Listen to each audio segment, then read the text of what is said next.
This is part 2 of set 1 of our Prof Ed enhancement drills, and let's continue. Number 21. Learning to learn is best seen in these skills. Letter A, to listen and observe. B, to ask and gather data. C, to read with understanding. Letter D, to process and select information. And that's the correct answer. Letter D. Learning to learn means a student can think, choose, and understand what is important. So when students process and select information, they decide what is useful and what is not. So this skill helps students to learn better in any subject. Yung letter A naman, to listen and observe. These are important but do not mean students are selecting or processing information. And yung letter B naman, collecting data is useful but students must also understand and select important information. At yung letter C, to read with understanding, yeah, reading is necessary, but students must also decide which information is important. So, learning to learn. So, letter D. Number 22. A powerful European country supplied weapons to Afghanistan rebels who were fighting a war in the Middle East. Based on the principles of moral discernment, what is the most applicable based on this scenario? Letter A, principle of lesser evil. Letter B, principle of double effect. C, principle of formal cooperation. And letter D, principle of material cooperation. So the answer is principle of material cooperation is wrong. It should be letter C, formal cooperation. So the principle of formal cooperation means that a country agrees with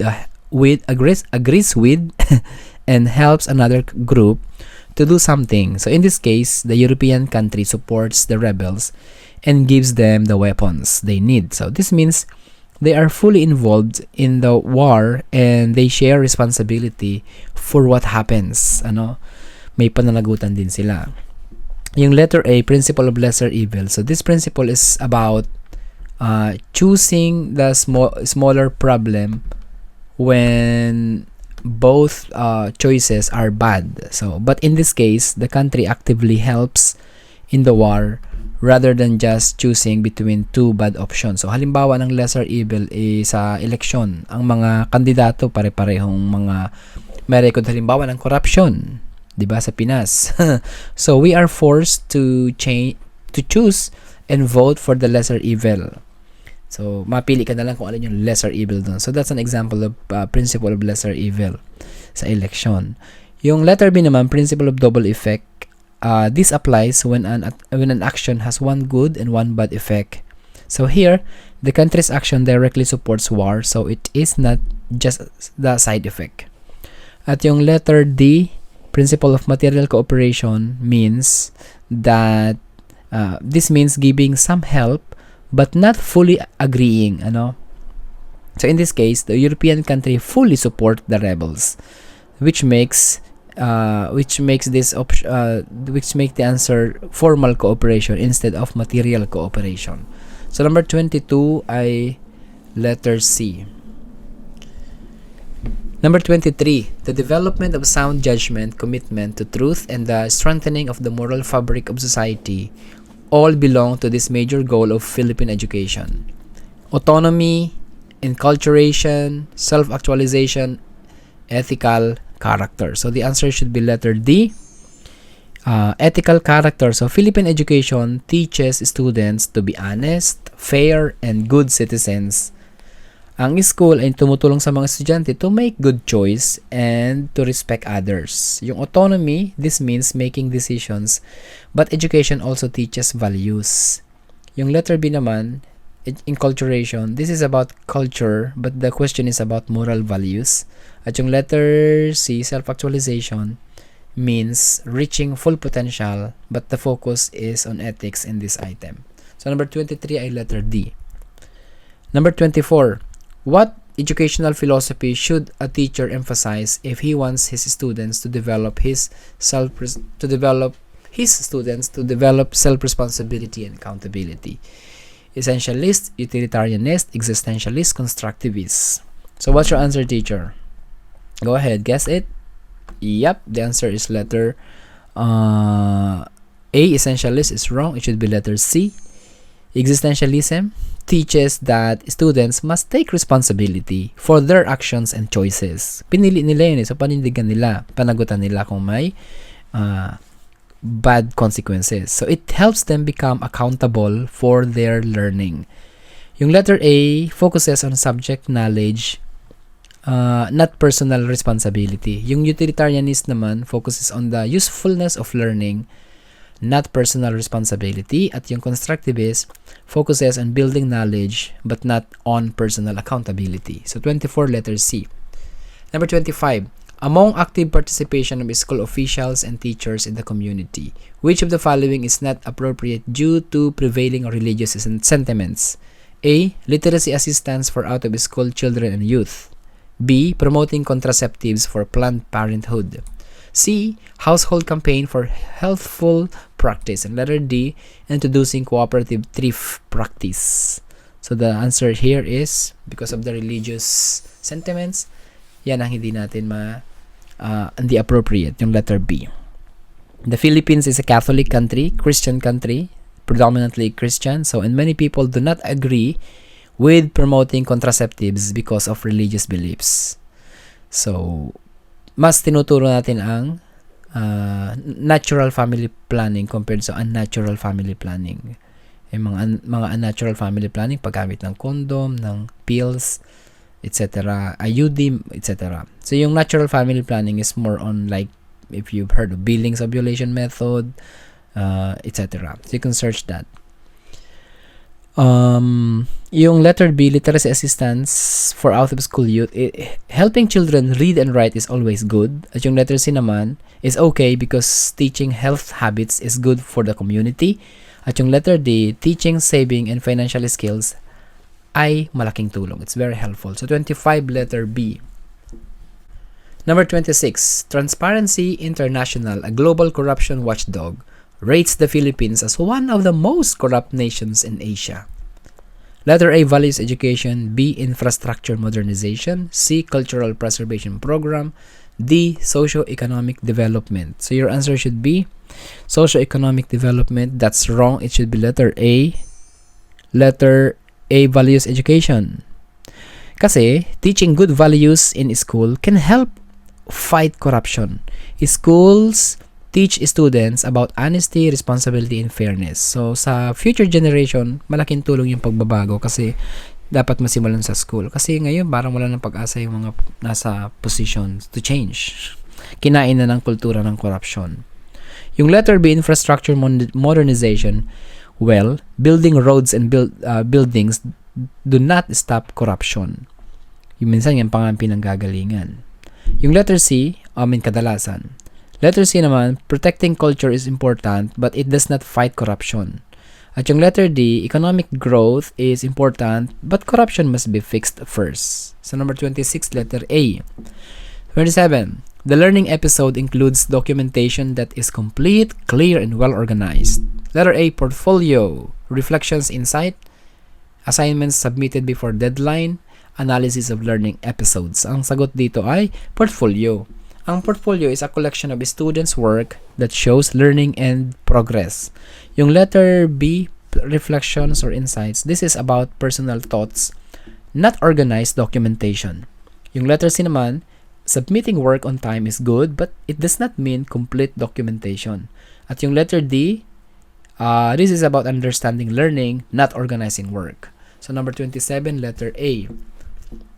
Number 28. The teacher does not have drills out of context. Instead, she gives real-world math problems for the learners to drill on.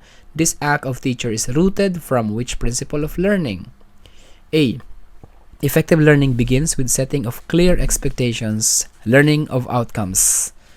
B. Learning is the discovery of personal meaning of ideas. Letter C. Learning is a cooperative and collaborative process. And letter D. Learning is an active process. So your answer should be letter D. Okay.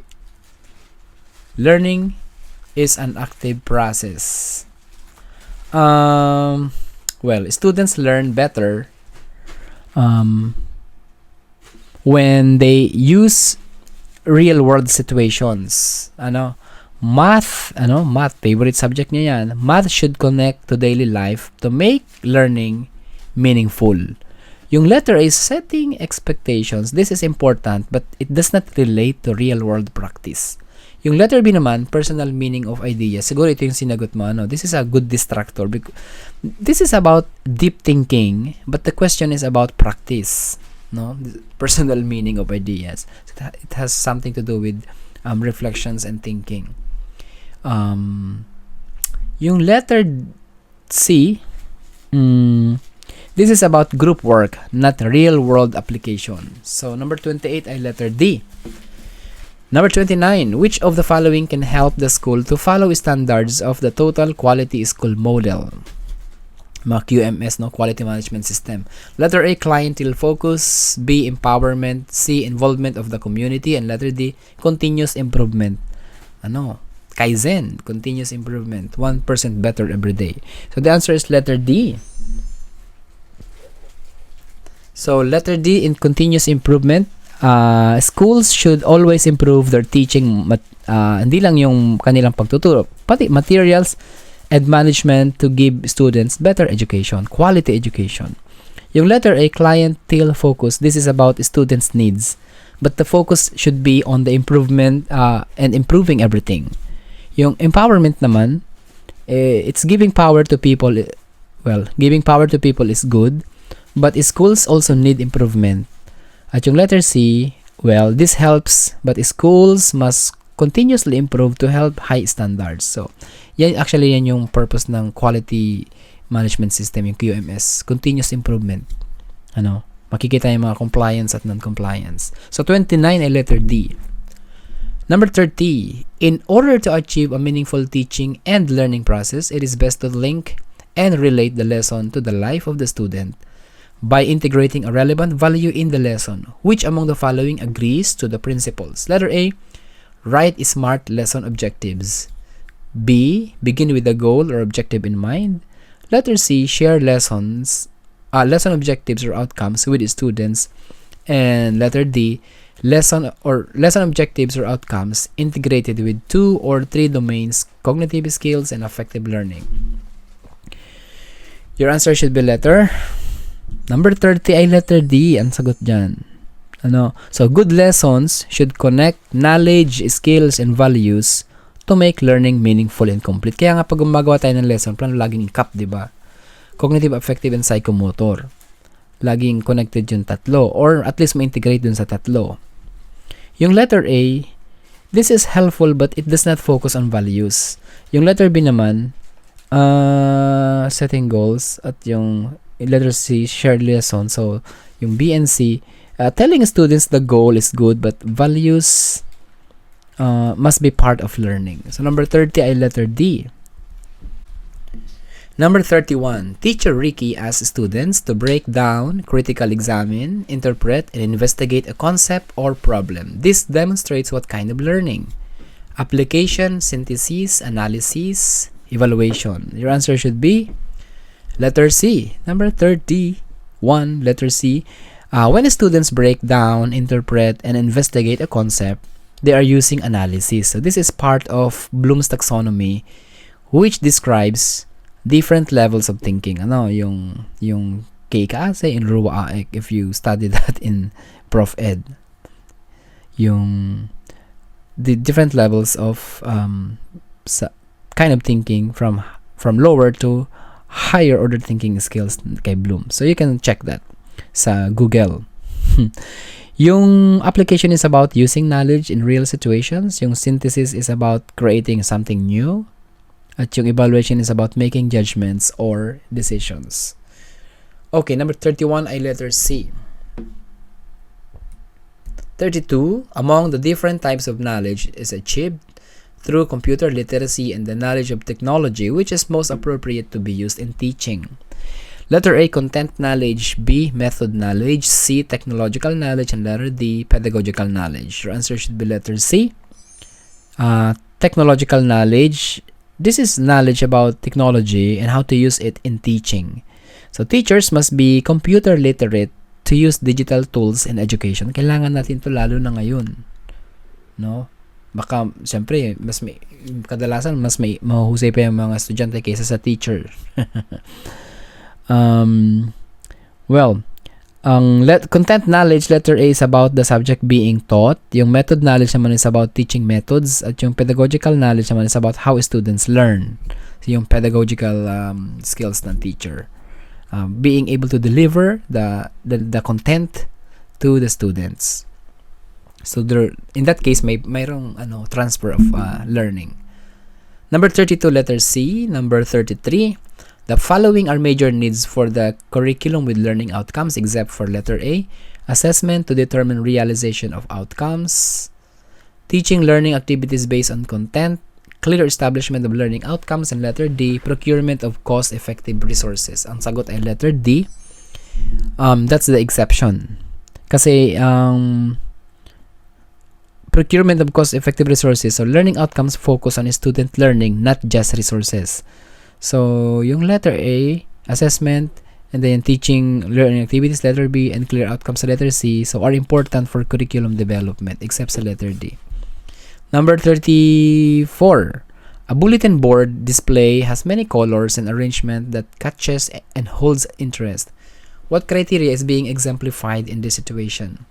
Utility, balance, interactivity, attractiveness. So your answer should be letter D, attractiveness. So a bulletin board that is colorful and eye-catching is syempre attractive. So this helps keep the students' interest and keep the students interested.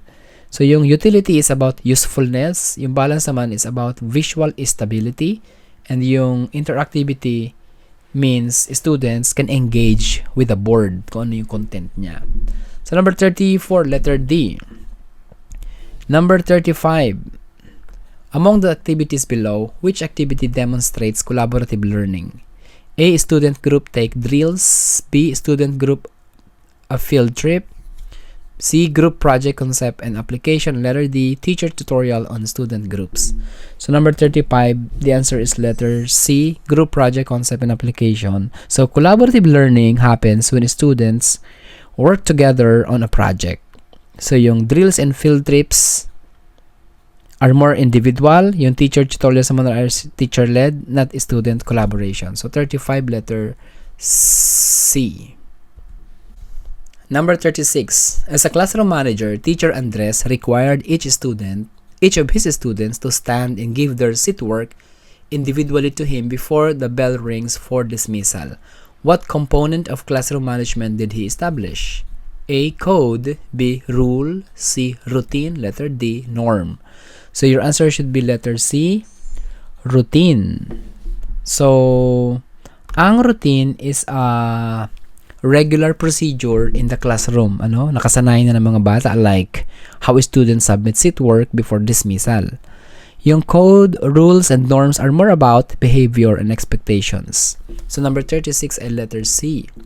Number 37, which among the following is not a responsibility of the Learning Resource, Audiovisual, and Educational Technology Center of a school?